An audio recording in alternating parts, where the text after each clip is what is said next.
Hi everyone and welcome back to my channel. Welcome to Nina's Chelsea Corner if you're new round here, and welcome to another live stream.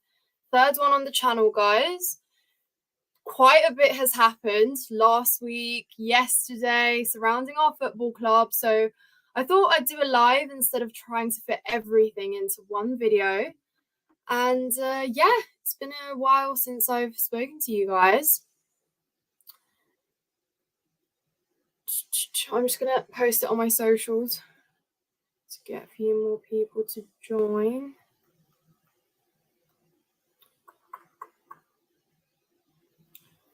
How is everyone doing?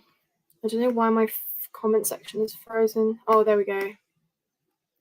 Hello Jack. Hello. Hi bro. Good.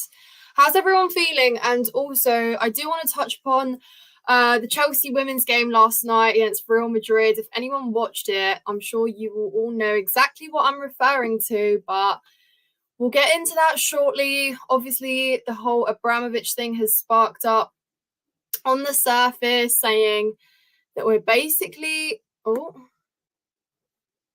am I bugging out? Can you not hear me well? Just confirm you can hear me well, guys, because I've got a new mic and I'm trying to see if it works okay. Let me know if you can hear me. Hi, Nippon, you're right.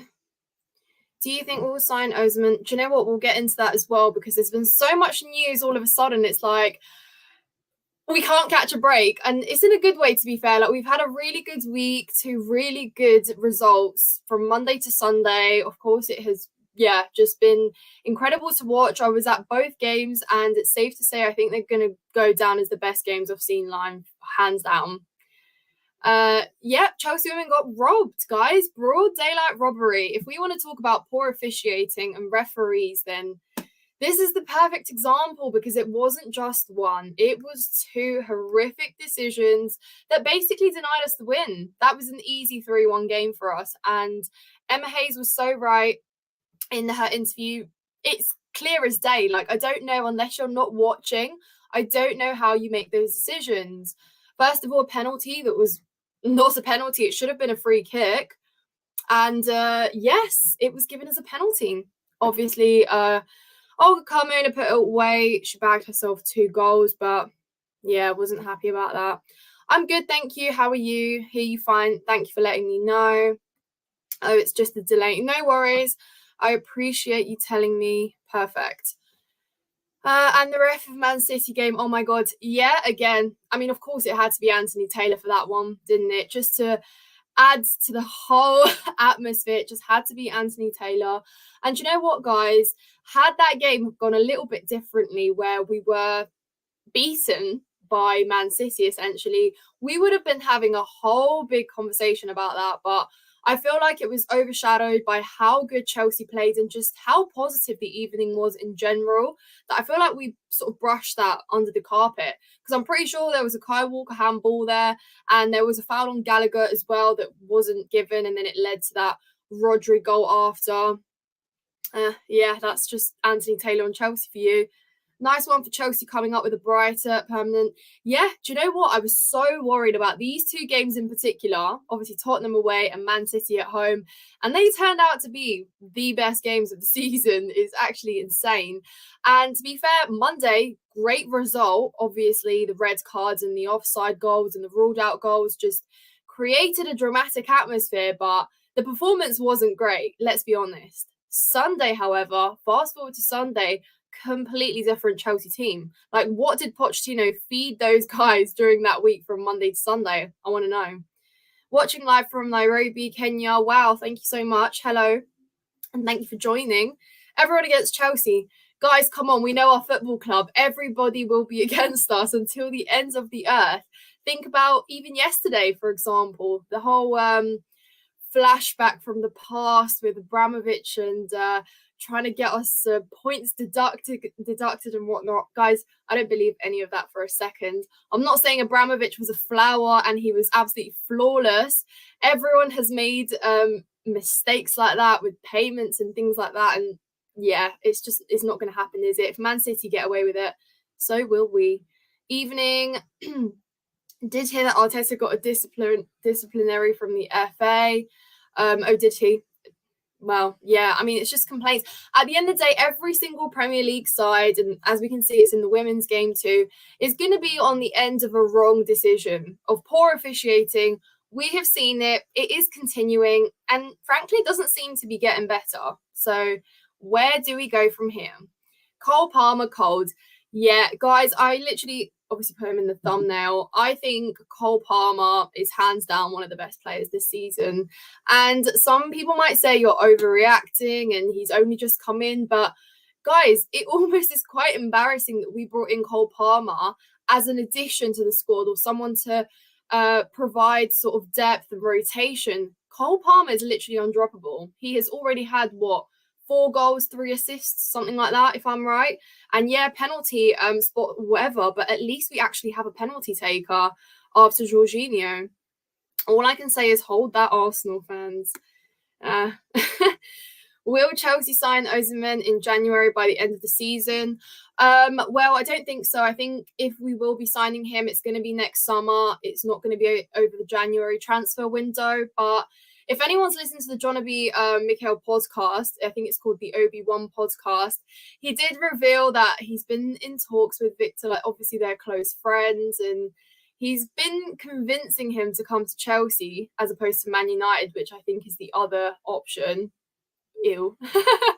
But hopefully, I don't know, who knows, but I think he'd be a great addition. If I had to pick between him and Ivan Toney, I would pick him just because I think he fits the profile of players that we're looking for as well. Someone kind of younger and clinical as well.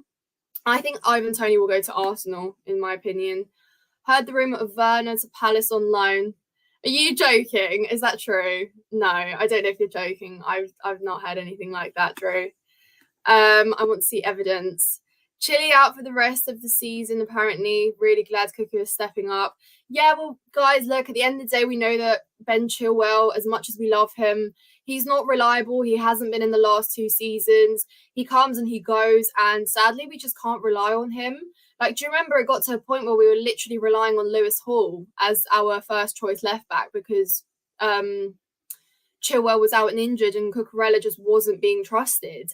So for like, I know it's sad, and at the end of the day, like there's nothing you can do with an injury-prone player like that. We have the same issue with Reece James as well. Thankfully, he is fit for now. But at the end of the day, Cucurella's living up right now. As long as he keeps doing what he is, we should be okay until Chilwell comes back. But yeah, it is a problem. I agree. Yes, hello to everyone. Guys, please, if you haven't done so, like this live stream so it gets spread around to more people. More people get to come. There's 18 of us in here, so 18 of us, well, including me. And yeah, just hit the like if you can. Yeah, I've already answered that. Cold Palmer, yes, exactly. Cold Palmer is cold. Yes, he is. I think Pep actually regrets letting Cole Palmer go. Is that just his new name now? Yeah, look, to be fair, I can't lie. Like Pep definitely watched that game on Sunday and probably bit himself a little bit. But the thing is, he was never going to get game time at Man City. Like, that's just the truth. And Palmer, seeing how bright and talented of a player he is not someone that has like should be a bench warmer. Like, he absolutely is a first teamer. He deserves game time. He deserves starts. And he was never going to get that at Man City at the end of the day. But here we go at Chelsea now. Like, there is no one that should be taking up his place unless we rest him occasionally. But he doesn't need a rest, so he's fine to play on. But yeah, who knows? Maybe Pep will grow to regret that even more. But Man City just have option for days right now, so I don't think they're too worried. Can you check your DMs, please? Yes, I can. Check my DMs. Well, I'll be streaming until about 9 I'll be streaming till about 9:15, I think. Any thoughts on the return on Christopher and Nkunku? Where does Palmer play? Yeah, look, guys, obviously, when we were losing, everyone was saying Christopher Nkunku, like, obviously come back. He was a big game player in pre-season. He basically made Jackson look like this world-class striker as well. They had a really good partnership. But yeah, I'm really excited for Nkunku to come back. I think it provides some sort of healthy competition. It means we get to rest some players as well. Obviously, Palmer, we've been playing him on the wing, but he can play as a 10 as well. Nkunku obviously can play in that 10. We've seen Conor Gallagher occupy that role as well. So I think it's going to be interesting. Obviously, we're going to ease him back in slowly. Like I said, we've been performing the last game. I wouldn't say couple games because Tottenham's performance was questionable to say the least. But I think if he comes back in, it does give Pochettino some options. But yeah, I'm really excited for Nkunku. At the end of the day, like how we knew we were signing him. How long did it take? It took about a year, didn't it, to get Nkunku into the squad? But as soon as we knew that he was coming in, it did spark a lot of excitement. So yeah, I think it will provide some good depth. Do you think we are strong enough to get top 4? Look, guys, I can't lie to you. As much as I absolutely loved our performance against Man City, and as much as we've shown we can go toe-to-toe with top 4 teams, you know, top 4, top 6 teams, you know, Arsenal, Tottenham, Liverpool, we drew to them. Now Man City, testing treble winners Man City, and giving them such a hard time, scoring 4 past them. I think that definitely puts us in a much better place to look like a serious club. I do still think that top 4 is far-fetched. I can't lie to you. We still need to show and we need to try to actually break down teams that are sitting sort of below us as well. Like we've seen Nottingham Forest, we struggled against them. Obviously, West Ham, we're still yet to play a few more like low block teams, and not every club is going to give us the open game that the top 6 teams have, for example. So we need to take that into account. It's still early days, but it's not to say that we can't challenge and push for those European spaces, in my opinion. I just think it's too early, and considering we were talking about, are we concerned, is our season in jeopardy, like a couple weeks ago, it just almost seems too irrational to think that way. Yeah, we should be patient with Jackson. Some people say Didier had a worse start than him at Chelsea. Yeah, look, I'm torn with Jackson because, and I think a lot of our fan base now is, because we saw this player in pre-season, and again, I think Nkunku was a big part of why Jackson flourished so much in pre-season, and I think that almost kind of tricked us into believing that he can be prolific, he can be clinical, he is the man. But I think Jackson does become a little too isolated sometimes, and sometimes he just gravitates towards the wings too much. And then when eventually one of our wingers or our fullbacks does take it up until the end and they're looking to cross it, nobody's in the box because Jackson is either sat too deep, or he's on the wing, or he's just not where he needs to be. Like his positioning sometimes and his decision making is a little bit questionable. I think he lacks experience. I think that's what it is.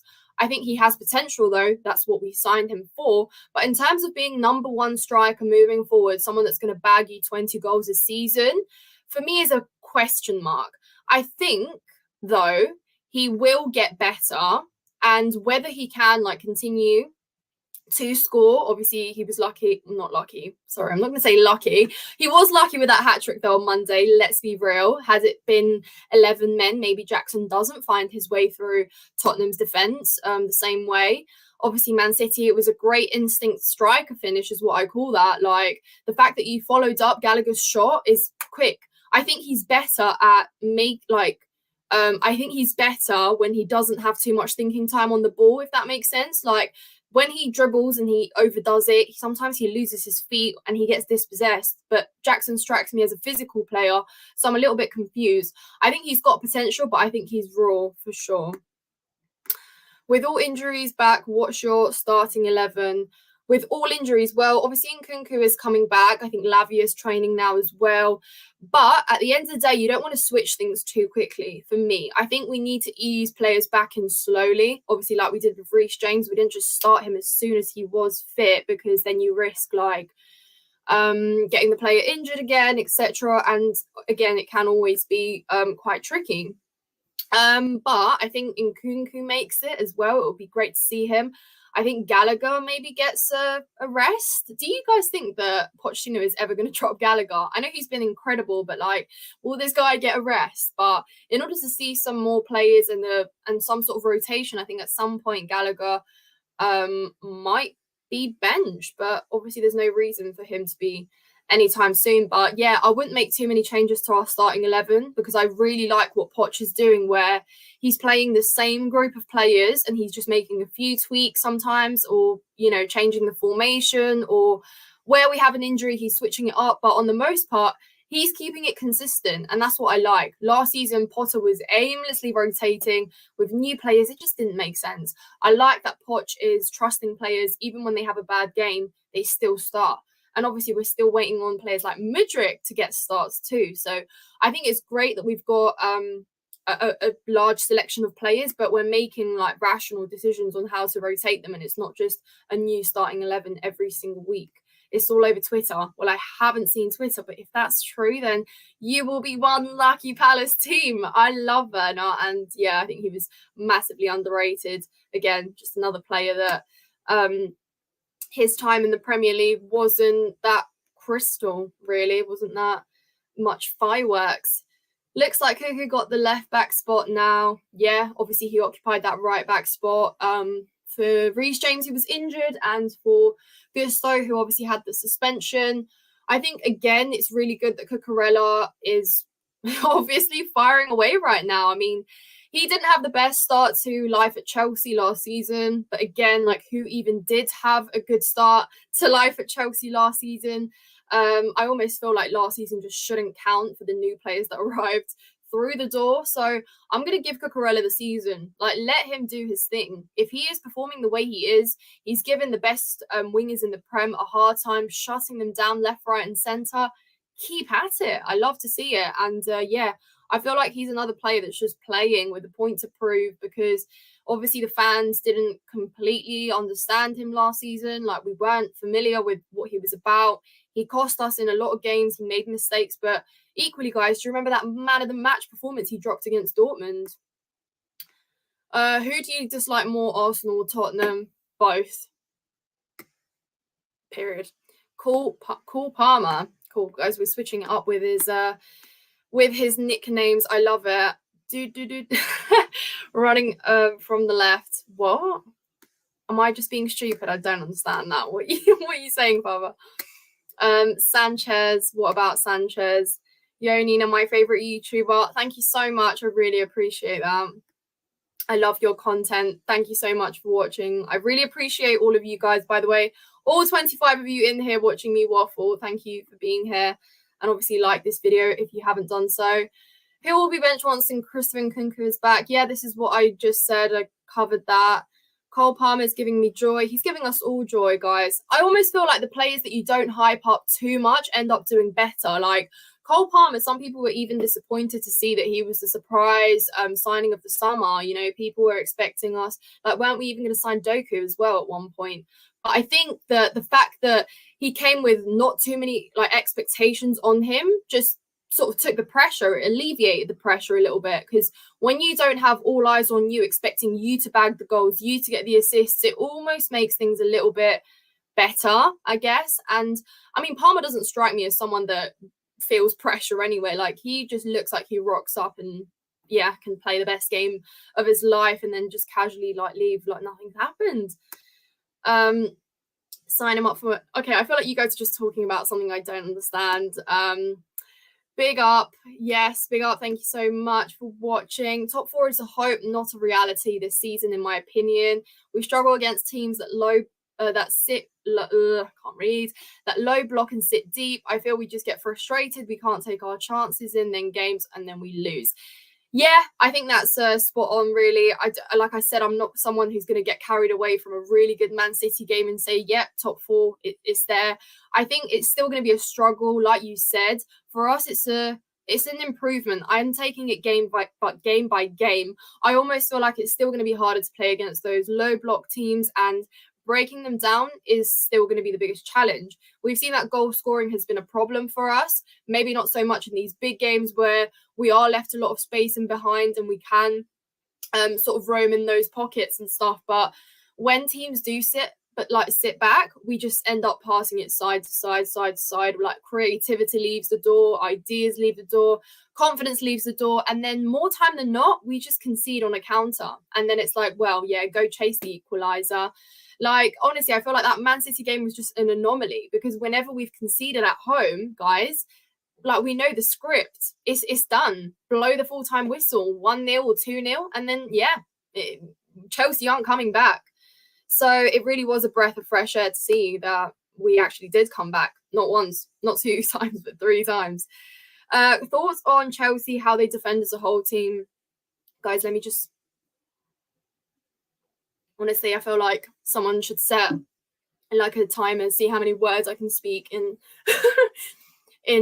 what's it been, 20 minutes. Right, question. Chelsea's defense, I think we've got a good defense. I feel confident. We've signed some young prospective centre backs that we can expect to see good things from. Obviously, I know that Thiago Silva is on a decline. He's not going to get any better. I am aware of that. People always come for me, the fact that I love Thiago Silva so much, I wouldn't drop him from the lineup, but I still wouldn't drop Thiago Silva from the lineup. I know he's not going to be here for another 2 seasons or whatever, but for me, he's still one of the most intelligent defenders. He's still so integral in these big games. And yeah, he was unlucky with that deflection that came off him for Rodri's goal, but still, on his day, Thiago Silva is so important on the pitch, and I love him. Badiashile, again, another very bright young player with potential for days. Obviously, I think Chelsea fans kind of forgot about him over pre-season because he was injured, and obviously with the arrival of Disasi as well, he was a quick sort of short-term replacement, so we weren't talking about it too much. Obviously, Colwill coming back from Brighton, there was enough to sort of fill that absence. But for me, Badiashile is definitely going to get some game time. He deserves it. Equally, Disasi's been doing well. I'm not over the moon about him. I probably don't rate him as much and as highly as other Chelsea fans do. It's not that I have a problem with him. I just think sometimes he's a bit shaky on the ball and he does give away passes, but equally he has been good. Obviously, Wesley Fofana injured. Have we even seen this player play for more than a month or 2? He was injured twice last season as well, wasn't he? But yeah, defensively overall, not bad. I didn't even mention off Cucurella and James. We spoke about them earlier, so it's fine. Jackson has a bit about him, though. He just needs confidence and that dog in him. All that comes with experience. Yeah, look, he's got the passion. He's got the desire. He wants goals. He's hungry for goals. You can see it. The way he celebrates, he does feed off goals. But obviously, you've got to score them in the first place. That's why I think that hat-trick that he scored on Monday, regardless of whether it was against 9 men and it was easy tap-ins or whatever, 3 on goal, I think it still helps him sort of go in with the mentality, I want more. I agree he's got potential. I agree he's got something to show. Whether I think he can be that world-class striker, though, is a question mark. Gallagher needs to play forever at this point. He is everywhere at the moment. Yeah, look, honestly, guys, things at Chelsea just work in strange ways, don't they? If I asked about 90% of our fan base over summer, would have sold Gallagher in a heartbeat. And it's just, in a good way, really surprising to see how quickly he's improved. Honestly, we joked that he was a star boy last season and Lampard was continuously playing him or whatever, but Pochettino has come in and he has changed him just completely. Gallagher is a different player. He's almost grown. He has grown over summer, and I think again he's pretty much an undroppable. I think Pochettino, if I'm not wrong, has only rested him in 1 game, and that was against Brighton in the cup. That is how integral Gallagher is against Man City as well. Wow, who would have ever thought that Gallagher would be causing Man City so many problems? But yeah, there you go. That's just another sign of growth. Thiago Silva does not get enough credit for what he is doing. He is 39. He's performing at the highest level. Every week, he is the best centre-back in the world by a country mile, my favourite player. I feel like I wrote that. I agree with you. Where is Cole Palmer more effective, on the wing or as a 10? For me, I think it's at the wing. Yeah, look, I thought he was more suited for the 10 role, but then obviously Poch started playing him more as a winger. I think wherever you put him, that just goes to show how versatile Palmer is. I think, yeah, on the wing, But again, he is someone that can move around and covers a lot of ground. So for me, he's just, yeah, he can be suited to anywhere. Hello. I was going to do my best 11 and press enter on Sanchez. Oh, well, yeah, I guess Sanchez is a good way to start. Cole Palmer, do you know what? I'm going to forget he's Cole Palmer. Like, he just is Cole Palmer now. Has a bright future. Hopefully we can hold him down and maybe he'll be like Silva. Otherwise, appreciate the content. It's like midnight where I am, but had to catch this live. Oh, thank you so much, Paul. I really appreciate for you watching. And yeah, thank you so much for your support on my content. Yeah, I agree with you. I think he has got a bright future. If he continues on like this, he is easily looking at being one of our top players. Already so many goal contributions, and he is consistent. Like, Cole Palmer has not had a bad game, unless I can't remember. He just hasn't had a bad game. He is so consistent and he complements our whole attack. That's just what I really love about him, is that he's not selfish either. He looks to constantly create opportunities for the players around him. He's almost just, yeah, he just fit in so well, hasn't he? Look how many good words we've said about him.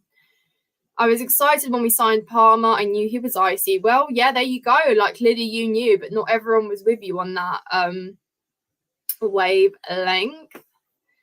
If we sign a striker, who will be benched up front? Maybe January on next season. Yeah, well, obviously, we're not spoiled for choice with striker options at the minute, are we?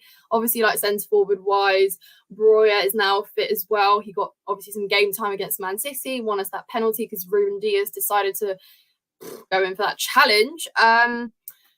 But yeah, if we do get Osimhen, which I think will be next summer, I think we might stick with Jackson and Breuer in rotation. I don't know, but the thing is, like, I always keep saying, I know that Jackson isn't what we imagine him to be off the bat, like coming into this season and scoring goals like consistently, but he did at the end of the day like fit the profile of players we were looking for. You know, I kept saying, like, you can't really be, oh, I want a new like sort of young squad, like we're offering these like 7, 8, 9 year deals for these players, and like we've bought them for potential, but they will become better players, and then sign like a veteran striker that's got goals up his sleeve for days, but he comes and does nothing for Chelsea, like we've seen a certain someone, you guys will know who I'm talking about, and then it be like, well, like, what's the whole like vision here? So it's like, you either back Jackson and have a little bit more faith in him, see like how well he can do, and then when it absolutely just does get to a point where he's not scoring goals, he is costly, like it looks like we're a man down up front and it just does nothing for us, then we can have the conversations. Charlie, go away. It is Cole Palmer. That's his new name. Is the Carabao Cup looking more achievable? Can we overcome Newcastle? Do you know what? I'm so glad you brought this up, because top four might be far reach, but a domestic cup, in my opinion, isn't. You know, if we continue on like this and we play like we have against the top 6 teams, which I consider Newcastle have been very good, of course, it's going to be a hard game. I think we absolutely can, you know, like that's the good thing of the Carabao Cup. It's a different game. It's away from the league. It gives you a chance to just go in there, be hungry. And if the players just turn up like they have done against Man City with the same passion, same attitude, I think we can beat. Yeah, absolutely. We can go toe to toe with these teams. And like I said, for me, the Carabao Cup is so much more realistic than top 4 for sure. Big ups, Nina. Big up, Niall. Thank you so much for joining. Who are you dropping from the lineup when Nkunku comes back? Everyone has been putting in performances over the past few weeks. Yeah, but that's the beauty of it. That's what you want, you know? That's the whole point of buying these young prospects and then having players to rotate. Like, take Man City. Look at their bench. We want to have that as well. We want to have a bench where you look at it and you say, even if you make substitutes, the quality on the pitch is not going to drop as drastically from whatever you've got on the pitch. So that's exactly what, you know, Nkunku and Palmer and these sort of players, if they continue on like this, you can absolutely rotate them. And yeah, like I said, Nkunku, if he fits in that 10 and Palmer's on the wing, why not? Like, you don't have to drop Palmer for Nkunku. But again, it just depends. It really just depends. But then again, are you dropping Gallagher? Can you see this being the turning point in Chelsea's season of the epic 4-4 draw against Man City? Well, a certain someone said that the turning point was the Fulham win. But You know what? I feel like we do get carried away because we've been so deprived. When we went on that 3 win streak where it was, who was it? It was Fulham, Brighton, Burnley. Was that the 3 in a row recently? And then we lost again, and it was like, oh, we're back to where we were. And you kind of go through this spiral as a Chelsea fan where you're like, one week you're like, yeah, top 4, let's go, Europe, we're back in there. And then you're like, no, like we are 15th, we're dropping, we're going to drop even more. And it's hard to say, oh, it's a turning point. I think, though, what I do think is that it's a massive step forward in the right direction. And it does show that there is a process to be trusted. But you know what I'm getting at, guys? Like, the fact that we went and put out that performance and finished the attack in such a better way. I'd say our goals were arguably better than Man City's as a collective anyway. And to get them in that way is just more impressive than, yeah, I don't know, that was a waffle, but you know what I'm saying, is in like, I don't think that this could be the massive turning point. We go and like batter everyone now. I still think that those low block teams are gonna put up a challenge for us. It's up to us to see if we can overcome it. But I definitely think this is a good place to start. Like, sorry, who's been scoring 4 past Man City? No Premier League team this season, not even last season. And Nkunku return should see either Enzo or Caicedo dropped, but Lavia is fit again. What a problem we have. Yeah, Armstrong is not a bad problem to have. Like I said, remember where we found ourselves last season when we had 11 or 12 players injured, and like you had to fish out players from, I don't know, like the under 21s or something to play. Like, this isn't a bad problem to have. Rotation will be good. It will be healthy. At the end of the day, we're going to have to give some of these players a rest, like Enzo as well. We have literally been sponging the life out of Enzo every single game. Like, he's going to need a break at some point too. Would you take Aaron Ramsdale? No, I personally wouldn't. Like, the thing is, everyone who's watched my videos knows that I'm not the biggest fan of Sanchez, because I just think that, for me, he is too shaky to be a keeper that you challenge for top 4 with, if that makes sense. Like, when you look at the other sort of top 4 teams, I know obviously Arsenal have now like invested all their faith in Raya, not by choice, but obviously Arteta's been playing around with that situation. But the thing is, I think Sanchez still just does need time, I guess. Like, we've got him this season, and I think that was never really the plan for him to be our first choice of goalkeeper. Like, he came in to be in rotation with Kepa, and then suddenly Kepa walked out the door to Madrid, and then like 4 days later he was starting against Liverpool. So like, I am going to cut him some slack. I just think that, yeah, he's not the best of the best, but yeah, I wouldn't have Aaron Ramsdale right now over him. I just, no. As far as I'm concerned, Silva will always have a place at Chelsea. Maybe he can come back in. Do you know what? Silva can come back and be anything he wants at Chelsea. Like, I'm even sure he could probably take a job as a sporting director or something. He just knows what we will need in the future. Hi, Michael. Thank you so much for joining. I hope you're all okay. Poch has a way of getting the best out of certain players. I remember Dele Alli tearing up the league. Yeah, well, once upon a time, isn't it? But there you go. That's just like previous experience of turning like players in the Premier League and getting the best out of them. He's got the reputation for doing that with young players, and that's just, like you said, another example of that.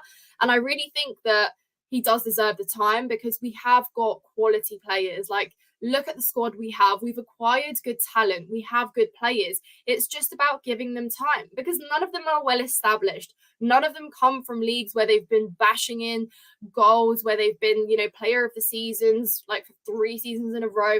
None of them come with that experience, but they come with potential. I keep repeating that, but I can't stress it enough, guys.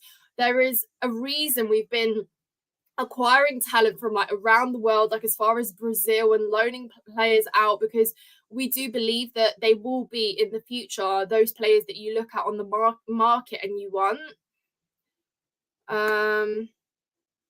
The team will have a better season. The question is, will 5th or 6th in the Premier League be enough for the fans?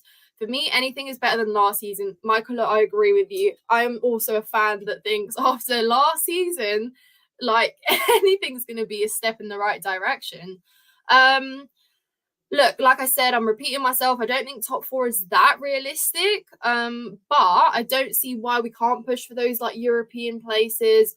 obviously, again, like the competition in the Premier League is just out of this world, and it's not going to be easy. Like, if we continue though on a spiral upwards where we're picking up a lot more points, then I don't see why that should be impossible. But like I said, I'd be completely satisfied with winning a domestic cup and then that just being a stepping stone for the future. I think I'm one of those Chelsea fans that can maybe sacrifice that if it means we do go in a sort of positive direction. We win a domestic cup, which I haven't seen us win in years, and that would just put a lot of trust in the club's project, vision, Pochettino, Bowley, maybe even if you like. And yeah, on plus side, Cole Palmer has a long-term contract bonus. Yeah, exactly. There we go. Clearly, there was some thinking behind that, guys. I didn't see it personally, but yeah, there we go. I love to be proved wrong. Excuse me. Yeah, Michael, we did talk about that. Next summer seems realistic. But again, like if he wants the move as well, then why not? Again, like he is someone that I think fits the profile of a striker that we're looking for, and he could really flourish. Like, you're not telling me surely he can't come and fix all of our striker problems as well, because then we'd be in real trouble. Like, then we're gonna need, I don't know, like God or something. James is not a captain. Against Spurs when Colwell was getting involved in that nonsense, James was nowhere to be seen. If that was Terry Lamps, drug, etc. Do you know what, Liam? I disagree with you here, because I was there and I saw James going up to the ref constantly, like counter-arguing decisions, trying to obviously defend like his teammates, and that really stood out to me. I'm not too sure which situation you're referring to. Was it like the first foul that Romero had on Colwell? If that's the one you're talking about, I don't know. But for me, like, it was the exact opposite. I think James is very good at being vocal. Like, he's not one to go and rip heads off, but he will go and have that conversation. And again, yeah, like even with the I think it was the penalty decision. Yeah, Haaland's penalty decision in the game on Sunday. James, like, I think he was fouled. Was he? No, it wasn't that situation. I'm thinking of something else. Anyway, like, you get my point. He's always up there trying to and for me, that is a captain. He does definitely possess that. On the other hand, the Chelsea ladies are killing it at the moment. Yes, they are killing it, but you know what is killing their game is poor refereeing, guys. I'm glad you brought that up, Paul, because I think it's obviously a great time to bring that up, guys. And if anyone watched the game yesterday or even just saw the 2 clips, that's all you need to see, and that's all you need to know that Chelsea were robbed. Clear as daylight, guys. I mean, I am no referee, and it was just so obvious, blatantly obvious from open play. Like, you don't even need to see a still of it. You don't even need to draw lines. You don't need any of that. You don't need VAR. Like, it's just so obvious to the eye that was just a free kick, not a penalty. And then Niamh Charles was just not offside. But yeah, guys, I've been raging about it all day, so I'm just going to try and calm down. Yeah, that was a robbery of a win, but you know what, Chelsea, like, we held our heads high last night because we outplayed Real Madrid, in my opinion. We were all over them. We had the better chances, and yeah, just again, it's so frustrating when you're denied those 3 goals that they should have been, because it should have been 3. But yeah, we move. Teams like Everton, Crystal Palace, Wolves play the low block are still going to be a problem. We need to unlock that somehow. Yeah, exactly. There you go. But this is, like, we almost knew this though, didn't we? We said going into like the Arsenal game, the Tottenham game, like Man City, we knew that they would give us a game. Like, they're not going to sit back and defend themselves for 90 minutes. Like, they will play open football, and we know, well, is what we say, that we do play better against teams that give us that. They give us the space. They allow us to do that. And like you mentioned, those are the teams that we will need to obviously play. And if we break them down, that will probably be the bigger improvement. Like, from here on, that's the next challenge. Well done, Chelsea. Absolutely amazing on Sunday, but go and do it against, yeah, those teams that you've just mentioned. Because like we said, I think Nottingham Forest had to be one of the worst games I've watched right before that first international break. Exactly for this reason. Like, we looked hopeless breaking them down. For first choice keeper, who are you picking? Mignan, oh my God, I cannot pronounce that. Or the Porto keeper. Who do you prefer? Do you know what? Mike Mignan I really liked. Obviously, I think over summer when we were looking for keepers, I thought that would be a good option. Like I said, I don't think there was always for us a time where we were looking at world-class keepers and we had them kind of like listed for us, and we were spoiled for choice. Like, that never was the case. I think for us, the keeper is something that we're going to need to address. For me, it's probably as equally as important as a striker if we want to compete and be back fighting for top four, competing when we get back into Europe again. Like, we're going to need a world-class striker and someone that's good on the market. Yeah, bring him in. But Mike Mignan would have been a good fit for Chelsea for sure. I think I just put that, didn't I? Got to run. Hope you have a lovely night. Thank you so much for joining this live. Chelsea women versus Liverpool women on Saturday. Yeah, obviously that's going to be a big game. But Chelsea women, prepare, because Liverpool women, prepare, because you're going to get all the rage out from last night. Big up, Dexter. Thank you so much for watching. Guys, have you hit the like button? If you haven't done so, please do so. It does share the live rounds. I've been rambling on for 40 minutes. We'll round this out soon. I just want to get through a few more of your comments, and then we can round this one out. Right.